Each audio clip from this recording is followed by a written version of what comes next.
Are you tired of feeling like your debt is running your life? Maybe you're stuck with credit cards, student loans, or personal loans in every month. It feels like you're just paying interest without making real progress. The good news is, you, Dan T, need to make more money to pay off debt faster. What you need is a smarter strategy. In this video, I'll show you exactly how to take control of your money, cut down debt quicker, and finally breathe easier without waiting for a raise or a second job. We'll cover a lot of ground, so let's get started. Step 1. Change how you pay, not how much you earn. Most people think the only way to pay off debt faster is to make more money, but that's not true. The first step is changing the way you make payments. Instead of paying once a month, break your payments into bi-weekly payments. By doing this, you sneak in an extra payment each year without feeling the pressure. Cuts down interest and shortens your debt timeline automatically. Let me show you an example. Say you've got a $6,000 loan with an interest rate of 6% and you want to pay it off over 2 years. That's 24 monthly payments. But if you switch to bi-weekly payments, you'll be making 26 half payments every year. That's one full extra payment. Plus, you'll have paid off almost 1/4 of the loan in just a year. And here's the kicker. Interest is calculated daily. So those bi-weekly payments will save you on interest too. Step 2. The debt snowball method. One of the most powerful ways to crush debt is using the debt snowball method. Here's how it works. List all your debts from smallest to largest, regardless of the interest rate. Focus on paying off the smallest debt first while making minimum payments on the rest. Once the first debt is gone, roll that payment into the next debt. Every time you clear one balance, you gain momentum, confidence, and cash flow to tackle the bigger ones. It's like a snowball rolling down hills small at first, but it grows fast. Here's an example. Let's say you've got a $1,000 credit card debt at 20% interest, a $3,000 car loan at 5% interest, and a $5,000 personal loan at 8% interest. First, list them by smallest to largest, which would be the credit card, then the car loan, and finally the personal loan. Now focus on the credit card, make minimum payments on the other loans, and throw any extra money at the credit card. Once you pay it off, take that $200 or whatever you were paying on the credit card and add it to your car loan payments. You'll pay off the car loan faster and then roll that amount into the personal loan. Keep this up and you'll pay off your debts in less than 3 years instead of 5. Plus, you'll save a ton on interest. Step 3. The debt avalanche method. Another option is the debt avalanche method. Instead of focusing on the smallest balance, you target the highest interest debt first.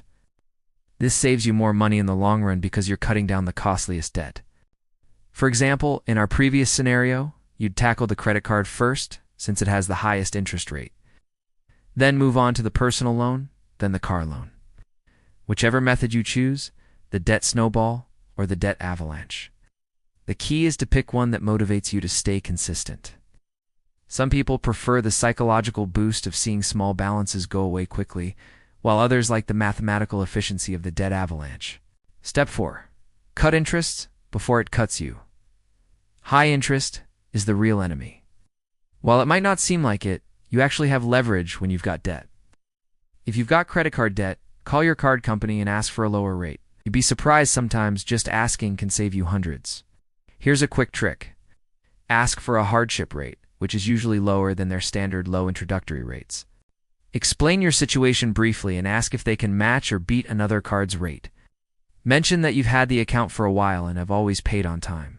It's worth a shot.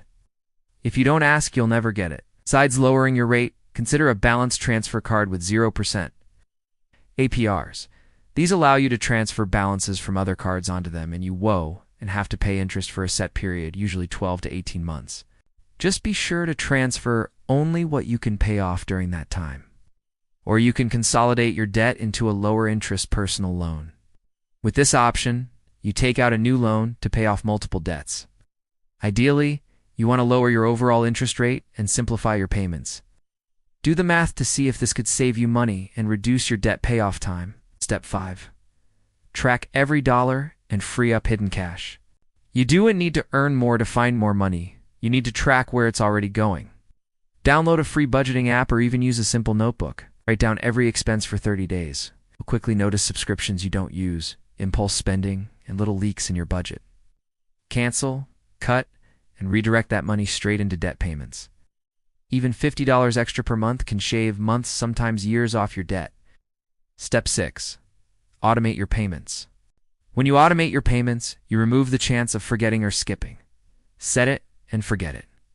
This way, you avoid late fees, build consistency, and ensure your debt balance keeps shrinking every single month.